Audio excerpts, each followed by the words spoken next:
What's up? Halo semuanya, welcome back to my channel and you are watching.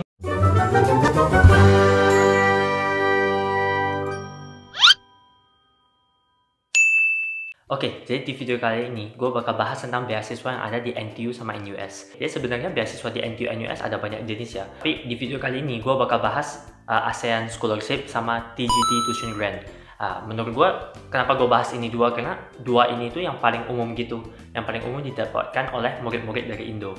That's why gue rasa ini yang paling penting gue bahas lah. Sisanya itu ntar kalian bisa cek sendiri di link yang gue taruh di description nanti.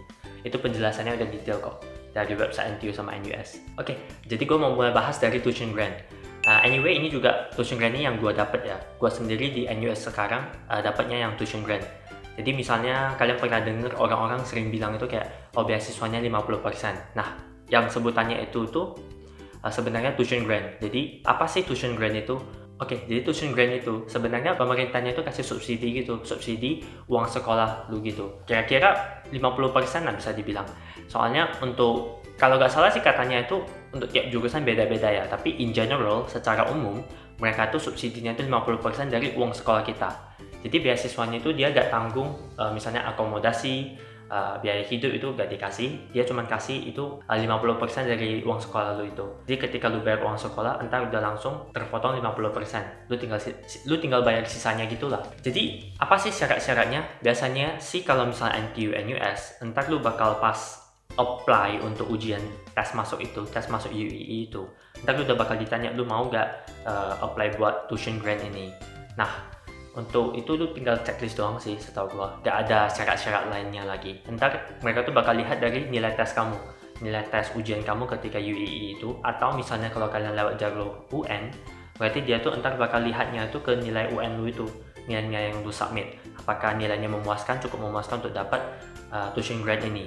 Dan karena kan kita ini murid internasional, jadi mereka tuh ada semacam kuota lah, mereka tuh ada kuota, alokasikan kuota, oh kira-kira berapa banyak nih kuota untuk tahun ini. Nah, jadi tuition grant ini memang bisa dibilang lumayan kompetitif dan mereka tuh bakal ada limitnya gitu lah, berapa jumlah murid yang bakal menerima tuition grant ini.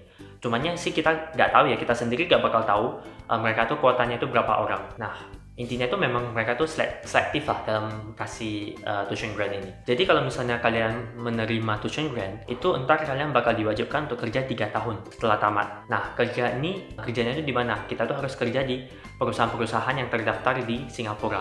Jadi bukannya harus kerja di Singapura. Misalnya, gua nih pegawai di sebuah perusahaan A yang ada di Singapura, tapi gua tuh ditugaskan di Indonesia, itu juga gak apa-apa. Yang penting kita tuh bekerja sebagai pegawai di satu perusahaan yang terdaftar di Singapura gitu.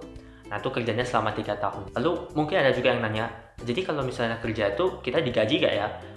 Untuk kerja ini kita memang digaji, jadi sebenarnya kayak kerja biasa aja gitu. Sebenarnya kita juga digaji seperti karyawan pada umumnya. Gak ada misalnya bukan pantangan sih, gak ada larangan misalnya lu mau ke perusahaan mana. Jadi bahkan kita juga nyari kerjanya sendiri. Kita tuh gak bakal dikasih, oh pas tamat, oh lu harus kerja di sini, lu harus kerja di situ, enggak. Jadi kita tuh diwajibkan untuk nyari sendiri gitu, lu tuh mau kerjanya di mana. Untuk penjelasan TGD ini, tuition grant ini, gue bakal taruh linknya juga di description. Entar kalian bisa baca-baca dari sana. Linknya gue taruh tuh yang dari website NUS ya. Tapi untuk tuition grant ini, karena kan dia dari pemerintah, jadi mau NUS mau NTU itu sama aja sebenarnya. Jadi gue bakal taruh linknya di description, kalian bisa baca detailnya lagi dari sana. Dan tuition grant ini juga gak terbatas sama NTU NUS ya, kan ini subsidinya tuh dari pemerintah.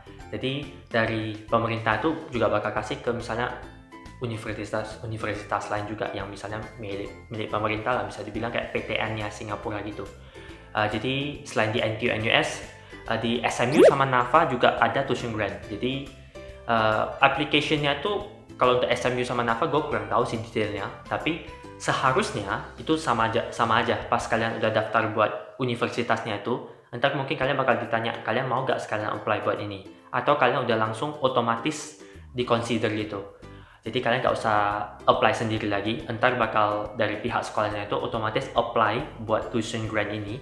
Entar kalau misal kalian dapet, kalian ada opsi untuk menolaknya. Misalnya kalian kalau tidak mau, kalau misal kalian tidak mau dikontrak kerja 3 tahun itu, kalian merasa gak perlu lah, gua bayar full aja, gak perlu subsidinya misalnya.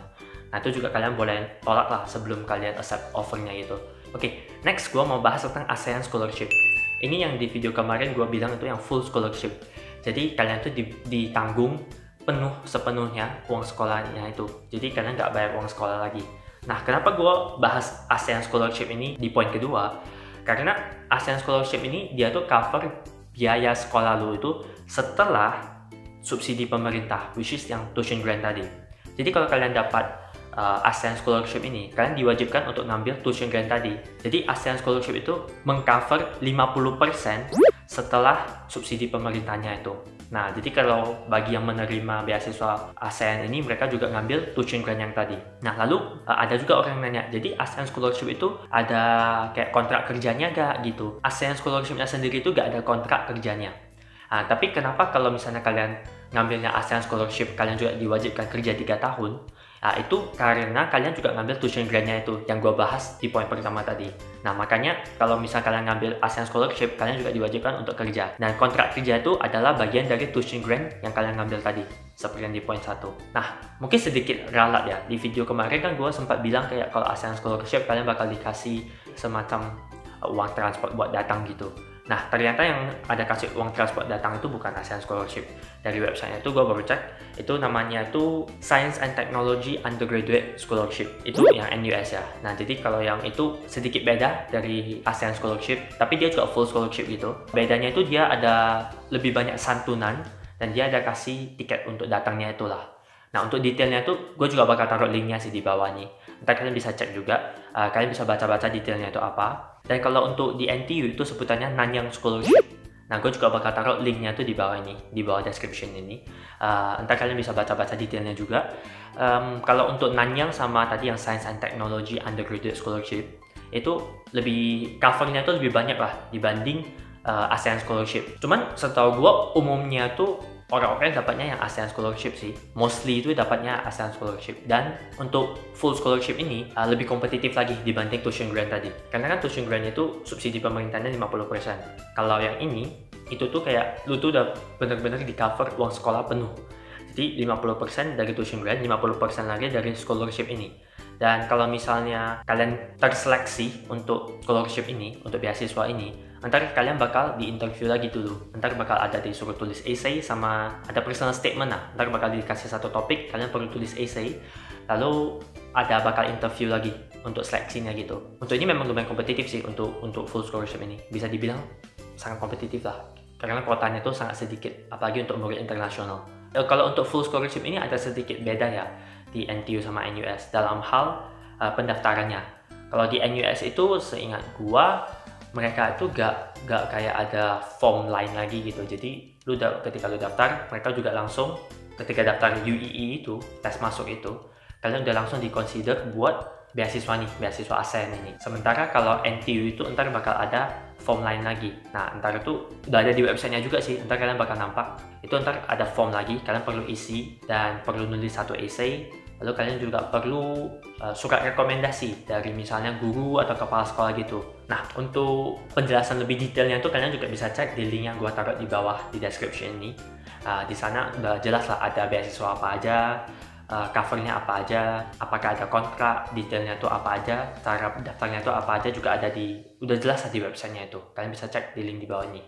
Jadi selain ASEAN Scholarship itu sama tuition grant, juga ada banyak lagi sih beasiswa-beasiswa lain yang mahasiswa Indo itu juga bisa apply buat beasiswa itu. Antar untuk lengkapnya itu kalian bisa baca lah, udah ada di link yang gua taruh di description ini. Dan kriterianya apa aja, syaratnya apa aja, covernya apa aja, dikasih apa aja tuh udah jelas di website itu. Oke, untuk terakhir ini gue lebih mau bahas ke financial aid. Jadi apa tuh financial aid? Financial aid itu semacam bantuan secara finansial lah, kalau gue translate-nya gitu.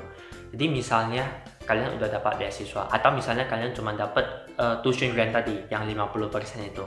Nah, berarti kita masih harus bayar sisanya lagi yang 50% lagi.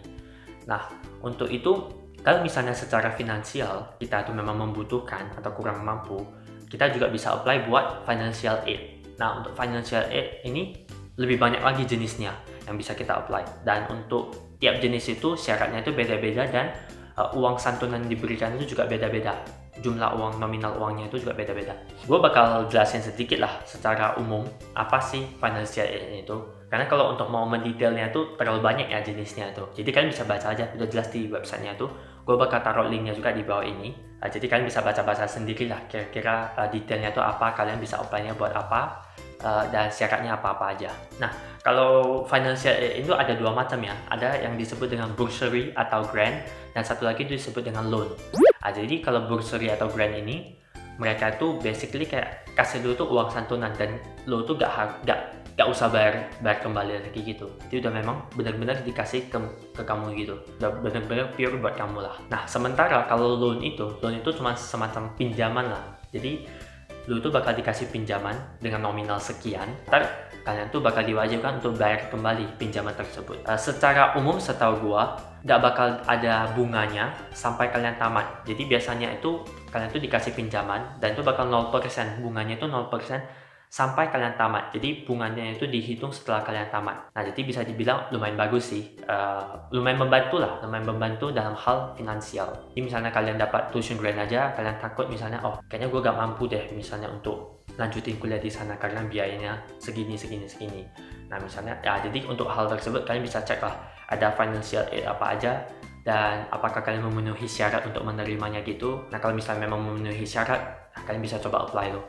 Dan application-nya itu juga ada form tersendiri ya. Jadi kalau financial aid ini udah berbeda dari form buat tes masuk itu. Dan kalian cuma bisa apply financial aid kalau kalian sudah keterima. Misal udah keterima NUS atau NTU. Nah setelah keterima, kalian udah bisa coba untuk apply financial aid kalau misalnya kalian perlukan. Itu udah ada formnya lagi. Dan linknya itu untuk detail-detail financial aid gue bakal taruh di bawah. Itu juga udah ada kayak gimana sih cara apply-nya, apa sih syarat-syaratnya, apa sih langkah-langkah yang perlu lo lakuin. Gue rasa di video kali ini itu aja sih yang mau gue jelaskan. Semoga bisa memberikan sedikit pandangan atau sedikit gambaran secara umum apa sih beasiswa yang ada di NUS sama NTU. Dan kembali lagi untuk detailnya itu kalian bisa baca lah di websitenya, karena kalau detailnya itu udah terlalu banyak, terlalu mendalam itu. Jadi gue juga kalau misalnya gue bahas di video ini bakal panjang, dan gue rasa lebih cocoknya itu kalian baca sendiri lah, karena detail-detailnya itu agak berbeda misalnya satu dengan yang lainnya, seperti yang ASEAN tadi sama Science and Technology Undergraduate Scholarship itu detailnya itu agak beda. Jadi kalian bisa baca sendiri di websitenya. Dan kayaknya penjelasan gua masih berantakan, tapi semoga kalian bisa mengerti apa yang mau gua sampaikan di video tadi, dan semoga bisa bermanfaat video penjelasan gua ini dan bisa membantu. Oh ya, kalau misalnya kalian belum masuk link open chat yang gue kasih di video gue kemarin, gue juga bakal taruh link open chatnya di bawah ini. Gue sendiri juga ada di dalam open chat tersebut. Jadi kalau misalnya kalian mau nanya-nanya soal, ada mau sharing-sharing atau mau nanya apa, juga boleh join di open chat itu. Nanti kita bakal sebisa mungkin jawab lah pertanyaan kalian gitu. Sorry banget kalau misalnya penjelasan gue masih agak berantakan. Dan untuk sementara ini gue rasa kayaknya video gue bakal lebih banyak tentang gue ngomong-ngomong gitu aja sih, ngomong-ngomong depan kamera. Soalnya juga sekarang sedang COVID kan, jadi gue juga gak bisa kemana-mana. Jadi belum bisa ada vlog atau konten-konten lain gitu. So hopefully corona ini kelarnya cepet, jadi kita bisa vlog-vlog lagi, bisa buat konten-konten lain lagi. Dan kalau misalnya kalian ada request, ada misalnya mau nanya-nanya apa, boleh DM atau boleh langsung komen di bawah ini. Gue bakal sebisa mungkin jawab lah pertanyaan kalian atau ada request kalian. Kalau bisa sih, kalau misalnya kalian mau nanya pertanyaan, lebih baik itu kalian nanya di komen gitu. Jadi misalnya orang lain ada yang mau bertanya hal yang sama juga bisa baca dari komen gitu, atau mereka lagi baca-baca komen juga bermanfaat lah bagi yang lain gitu. Anyway, sekian dulu gue rasa video gue kali ini. Thank you so much sudah nonton sampai akhir video ini. Sekali lagi sorry kalau misalnya penjelasan gue masih berantakan. Semoga kalian masih bisa ngerti dan masih bisa bermanfaat buat kalian. Dan kalau misalnya kalian suka konten-konten begini, jangan lupa buat like, subscribe, sama share ke teman-teman kalian. Sekian dulu video gue kali ini. Thank you so much sudah nonton sampai akhir video ini. Dan sampai jumpa lagi di episode-episode berikutnya. Bye-bye.